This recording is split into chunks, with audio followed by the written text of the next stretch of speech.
Sandy. Cynthia, you come out. When you're ready back there, just let me know. You're ready? Good morning, and thank you all for joining us here today. This important announcement. First and foremost, introduce our panel here. We have our Assemblyman Dave McDonough, a good friend and leader. Thank you, Dave, for being here. Certainly, Dr. John Imhoff, our Commissioner of the Nassau County Department of Social Services and Chairman of the county's Task Force on Family Violence. And again, that task force is doing, admirable work. And John, we thank you for chairing it and the great work that the entire committee does. Some of the committee members with us here today. Bob Sowers, President of the Nassau County Society for the Prevention of Cruelty to Animals. Sandy Oliva and Cynthia Scott, the Executive Directors of the SAFE Center, along with Lee Buckman, Crisis Center Coordinator at the SAFE Center, and of course our great partner here, Gary Rogers, Nassau County's Animal Emergency Coordinator, does a great job with us day in and day out, and also a member of the SPCA. So we're here today to really report some alarming statistics and our solution to address them. First and foremost, domestic violence victims are often reluctant to seek shelter because they do not want to leave their pets in an unsafe environment, right? Makes sense. Victims of domestic violence do not want to leave their pets behind. Now, here are the statistics that are quite alarming. Up to 40% of domestic violence victims are unable to escape their abusers because they are concerned about what will happen to their pets. 40% do not leave a violent relationship because they're worried about the safety of their pets. 71% of pet owners entering domestic violence shelters report that their batterer has threatened to injure or kill the family pet. 71% of pet owners entering domestic violence shelters report their batterers have threatened to injure or kill the family pet. One study found that 87% of batterer-perpetrated incidents of pet abuse are committed in the presence of their partners for the purpose of revenge. Could you imagine that? 87% injure the pet in front of the victim to inflict harm.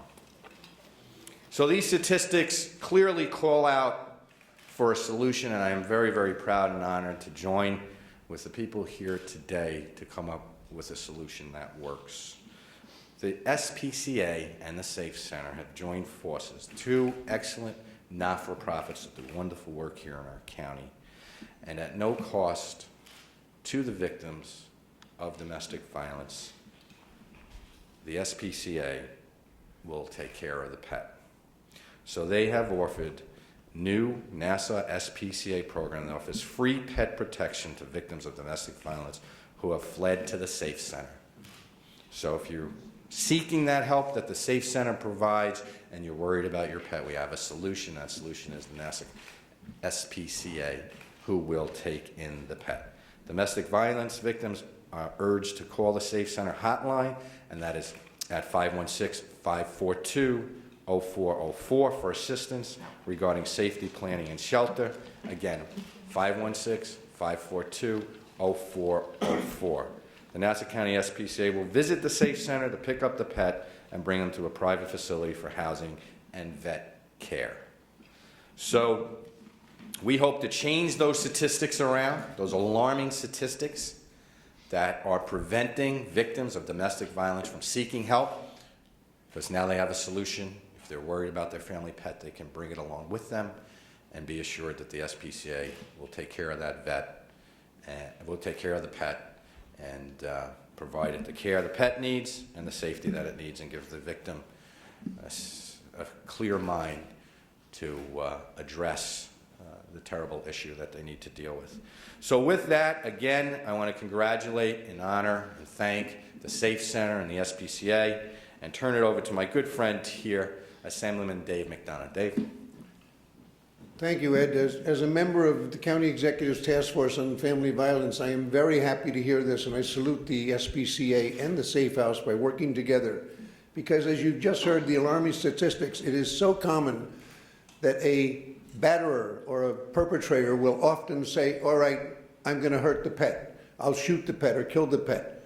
It's the one lesser thing than attacking the children, and it's a lesser crime, of course, too. But it happens all the time, and people do not want to leave their pets. So I can't thank enough the SPCA and the Safe House working together so that a victim of domestic violence knows that if they have to run, they can take that pet with them and the pet will be treated safely. So I salute the county executive for sponsoring this and all of the members of the task force and especially the SPCA for doing such a wonderful job. Thank you very much. Thank you, Dave. Thank you, Dave. Yes, you should clap for that. You should clap for that.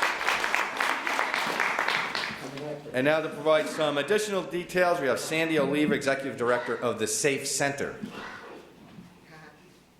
Thank you, County Executive Mangano, and thank you, SPCA, because of Nassau County, for working with us to make this really very important initiative a reality. So what I want to do is talk to you a little bit about what it means to have both animal abuse and family violence happening and how often it does. I won't repeat, Ed gave us some great statistics, so I won't repeat those, but they are really astounding. So let me start by telling you, because I really feel it's important that we all be educated and that we educate everybody else that we think might need to hear this, that in fact, animal abuse is an important part of the continuum of family violence. Abusers often hurt or threaten to hurt animals living in the home as a way of intimidating and controlling their victims. The study that Ed described, which told you that a high percentage of victims who go into the shelters around the country are reporting that there was also animal abuse happening in their homes, that the animals were being hurt as well as the adult and child human victims. Now, why do abusers do this? For one thing, and primarily, to establish power and demonstrate their power and control over the family, to maintain a climate of fear and intimidation, which is part of the way in which domestic violence works, and to prevent victims from leaving, and that's really the critical point here. Now, animal abuse has become a very significant part of the landscape of terror which victims live and experience. Now, the link also is very strong between child abuse and animal abuse. Where there is an animal being abused in the house, there's almost certainly also a child. Where there's a child being abused, there's pretty definitely an animal also being abused. And researchers have suggested that childhood cruelty, when children are cruel to animals in the home, it's a very good indicator that there's also child abuse or domestic violence happening. So the links between the abuse of intimate partners and children and the abuse of their companion animals is so close that, in fact, in New York state law and in many other states, orders of protection have included in them protection for the pets as well. The bottom line here is that for any victim, staying with an abuser puts every human and non-human animal in the family at risk. But when victims need to flee their homes to protect themselves, to protect their children, one of their primary obstacles is what will happen to the animal I'm leaving behind. And given the likelihood of animal abuse in those homes, you can't blame them. I mean, would you? Would you leave your beloved pet with someone who is so violent, knowing what will happen? So the question is what to do. And shelters really can't handle them, particularly in suburban areas where they are actually family-style living homes. You can't, for health reasons, bring pets in. So the question is, what will women do? And I'm going to tell you that we have a very high number of clients, women, men, their children, who have needed to leave for their own safety and have delayed it, dangerously delayed it, because if they left, what would happen to their pets? And they're frightened for that. And they need to make arrangements which are not always easy to do. Even some of our clients have actually been living in their cars with their pets in order to make sure that the pet is safe too, and they have nowhere to bring the pet.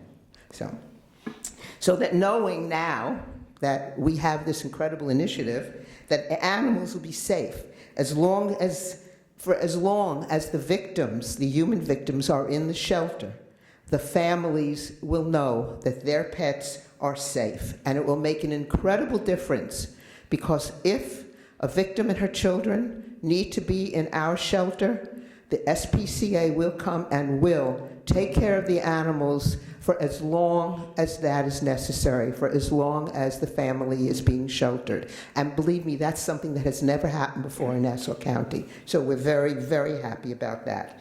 And because animal abuse can be really one of the first most visible signs of violence in the home, because neighbors and people will report animal abuse before they'll take a chance on reporting abuse to people, that it's really important that we've established another initiative where we're going to cross-train our staffs so that the animal welfare staff and the family violence staffs will know what they're looking for when they're working either in rescuing a pet or an adult. So this is really making the SPCA first responders. I mean, that's what they are. They go into a home and they see that because they're being called in because of pet abuse, they can now assess, is there something else going in this house? We're going to be training each other to be able to do this. So I want to end with a story. I've chosen not to tell you the story of the man who, in order to punish his son and frighten him, suffocated the kitten in a plastic bag, or the one who took the goldfish out of the bowl and said to his son, next time you'll listen to me when I threaten you, and threw it on the ground and stepped on it. Let me tell you a different story. Okay? Just as awful, but it's a story, a true one. This is about family X, where the abuse in that family started right after the marriage, got progressively worse, as it almost always does.